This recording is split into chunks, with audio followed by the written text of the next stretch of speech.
mean to have mastery over your life?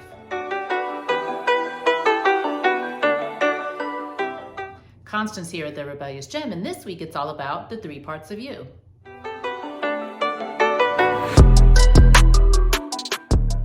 If you believe that Roger McDonald quote to be true, that you are the master of your destiny and you can make your life anything you wish it to be, then I ask you again, what would it mean to have mastery over your life?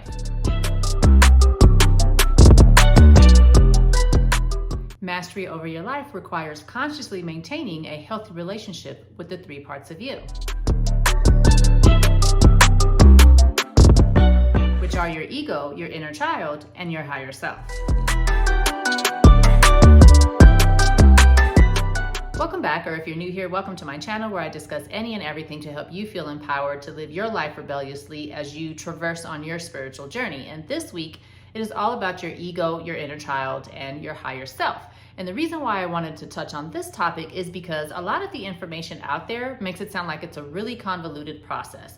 And it's really not. The concept of working with the 3 is not that hard at all. Now, I will not lie to you, like the work itself is not hard depending on the extent of the trauma that you're working to overcome, but the concept itself is not hard at all. Okay, so when I say the 3 parts of you, and believe me, I know that is not grammatically correct, but it sounded a lot better than the 3 parts of yourself. But anyway, when I say the 3 parts of you, I am referring to the principle of correspondence. The same principle of correspondence that applies to us here being in this physical world, which just says we are body, mind, and spirit, is the same principle of correspondence that applies to our spiritual being, except our spiritual being is ego, inner child, and higher self. Those are the 3 parts of you. So then, obtaining self-mastery is a matter of having a solid understanding of those 3 aspects, a working knowledge of how to use them, and having the sheer willpower and determination to actually put in the work to obtain that mastery. So, what is the ego? A lot of the information out there really makes it sound like the ego is the star of the show and actually paints the ego in a negative light. But that's not necessarily true. Your ego is more so your friend than it is your enemy. Your ego is just how you've learned how to identify here in this physical world, and it's closely tied to your subconscious mind. Now, your subconscious mind is just a record keeper of all of your experiences and all of the beliefs that you've picked up as a result of those experiences and any aspects of yourself that you may have repressed because of those beliefs. That's your subconscious mind.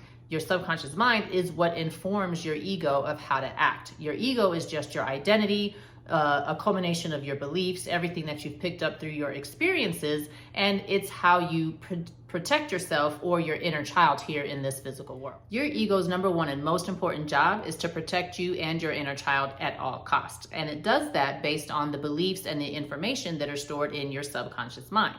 So for example, I'm sure you've burned your hand on a stove at least once. Your subconscious mind kept a memory of the information and what that felt like when you burned your hand on the stove, so that the next time you go to reach over a stove, or if your hand gets close to a stove, your ego is going to recall that experience in your subconscious mind and know that it needs to yank your hand back before you burn yourself again. That is the job of your ego. It's always going back into your subconscious mind, recalling past experiences and memories to try to figure out how to best protect you in all of the circumstances that you encounter.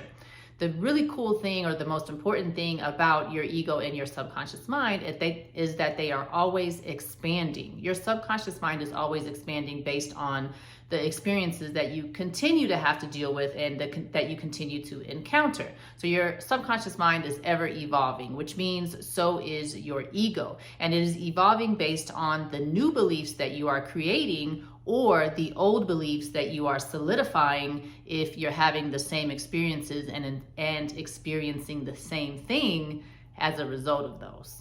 These beliefs are what teach you how to identify and create the persona that you present to the world. So in essence, your ego is how you identify in the world and the one who protects your inner child. Now, this is the fun part. Who is your inner child?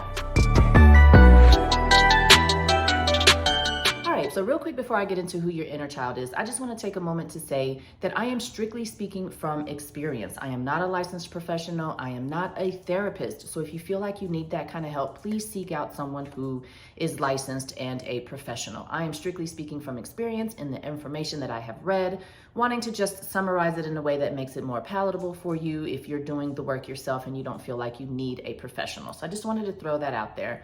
And while we're here, you're probably noticing I did have to come back the next day, so it's definitely not as dark. Don't mind me, y'all. The things that happen when you're filming a video. But anyway, if you're getting some value out of this content, I'm gonna ask that you go ahead and hit that like button. And if you are new to this channel, if you are new to my channel, I do discuss any spiritual information that can help you on your spiritual journey, things that I've tried, things that I've learned. That's all I'm wanting to share here. So if you want to hear more of that, go ahead and hit that follow button as well as that notification bell so you can be notified every time I drop some content. Now, let's get into your inner child. Anytime I start talking inner child, I personally get excited because your inner child is who you are at your core before your ego has the opportunity to color the perception that you have about yourself based on the beliefs you have stored in your subconscious mind. Your inner child is who you are, unfiltered and free. It's who you are before any of the beliefs or fears or limitations that we tend to put on ourselves. Your inner child is who you are before the world taught you who you couldn't be. Notice that I'm using present tense because your inner child is not an entity of yours from the past. Your inner child is still here. Your inner child still lives within you. It still needs that same affirmation and support and love that any child needs. And that's the part where a lot of people, we lose our inner child as we get older and grow up, which is really unfortunate because your inner child is who you are at your truest, happiest, most authentic self. All of your unique talents and interests, all of the little quirks about you that we sometimes tend to beat ourselves up about, anything that makes you uniquely you is your inner child. Your inner child is the true you before the beliefs that you obtained from your past experiences and before anybody's opinion had a chance to change who you truly are. That inner child still needs love, still needs acceptance, still needs to know that it is perfect as it is. So give your inner child a hug today. Just hug her a little bit, or him. So a couple of things I wanted to mention real quick. One is that your ego and subconscious mind are ever expanding. That means that they are always evolving based on the additional experiences that you are having. So as you move through life, in essence, you are always programming new beliefs or solidifying old ones, which in my opinion is what makes your subconscious mind so beautiful and so powerful, because again, you are either programming new beliefs or solidifying old ones. So you can reprogram yourself to be whoever it is that you want to be. The other thing I wanted to mention is that your inner child kind of evokes an image of an actual child, but that's not always necessarily true. Your inner child can be any version of you prior to today. So let's say somebody pissed you off 2 years ago and you're still trying to reprogram your mind based on just that experience. That's still your inner child. Just because it's not a 5 or 6 year old or a 12-year-old does not mean that that's not your inner child. Your inner child is any version of you prior to today. Okay, so we are all mind, body, and spirit, right? And your higher self represents the spiritual part of that Holy Trinity. So think of it like this. Your inner child is the totality of who you are, your true self, and represents your mind. Your ego is how you've learned to identify in this physical world. Of course, she wants to bounce her ball now. Your ego is how you've learned to identify in this physical world and how you protect yourself, and represents the body. Your higher self is the spiritual part of that Trinity. It is your connection to the divine and is the highest potential version of you. Your higher self is your connection to the divine, or God, or consciousness, or the oneness, as I like to call it, that encompasses everything. The thing about your higher self, or your higher selves, because there's more than one, is that they don't bear any judgment. So they don't label any of your experiences or your decisions as right or wrong. They are always going to give energy to whatever you put your energy and focus on. However, at the same time, they're always going to lead you back to your highest or best path.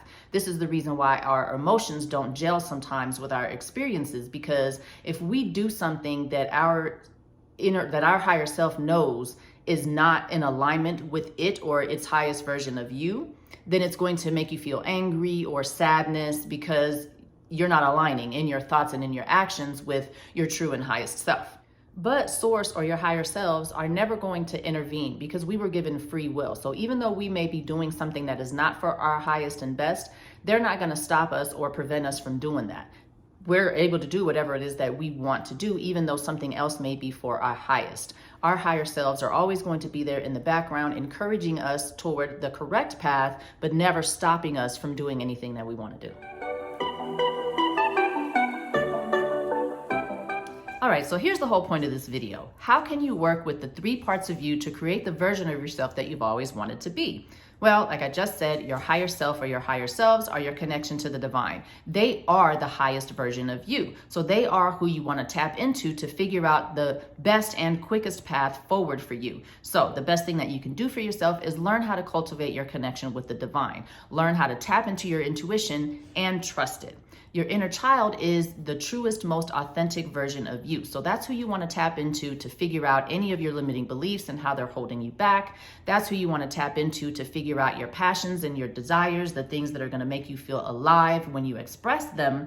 That's who you tap into just to figure out who the most authentic version of you is. And your ego is where you actually do the work of reprogramming your limiting beliefs. The thing about the ego, again, it's connected to the subconscious mind. So it's either programming new beliefs or solidifying old ones. So that's where you do the work of detaching from the old beliefs that you've learned along the way and reprogramming yourself with the new beliefs and the new way that you want to identify.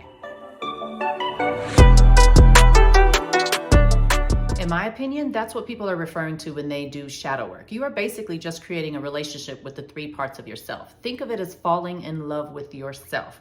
You have to learn how to tap into that spiritual or divine side of you, to learn how to connect with the real you, the power and the connection to the divine that's going to allow you to create who it is that you want to be. You have to be able to tap into your inner child, love on it, nurture it, apologize to it. That's another important aspect of shadow work, is just taking accountability, apologizing to yourself for the things that you've allowed yourself to go through, even the stuff that was at the hands of other people that you don't feel responsible for. Apologize to your inner child for that too, because you'd be amazed to know the healing that you can do just by apologizing to yourself. But anyway, your inner child is the one that needs to be nurtured as part of that shadow work. And then your ego is where you do that work of reprogramming who you want to be. That's where you do the work of detaching. That's an important step. You definitely have to learn how to detach from the old identity and the old beliefs that you no longer want to identify with. And you also have to do the separate step of programming the new beliefs and the new ideas and the new identity that you want to identify with. Those are 2 separate steps, important part of shadow work, but that's what I refer to when people are doing shadow work. I actually just did a video about this last week, 10 tips for doing effective shadow work. If you want some tips for doing it on your own, feel free to go check that out. But anyway, that is the point of this video. That's what I wanted to express. Just remember this one thing. Shadow work is not something that you do when you're alone by yourself in the dark. Shadow work is actually something that is ongoing every moment of every day. It's just doing the work of making sure that you are connected with all 3 parts of yourself, making sure that you're cultivating a healthy relationship with yourself, setting healthy boundaries with yourself and sticking to them, having a healthy communication with yourself, making sure that you are being accountable to yourself when you do things that are not for your highest and best, apologizing to yourself, just making sure you're cultivating a healthy relationship with yourself. That's how you create mastery over your life. Anyway, that's what I have for you this week. Thank you for tuning in. Have a great one. Rebellious Gem.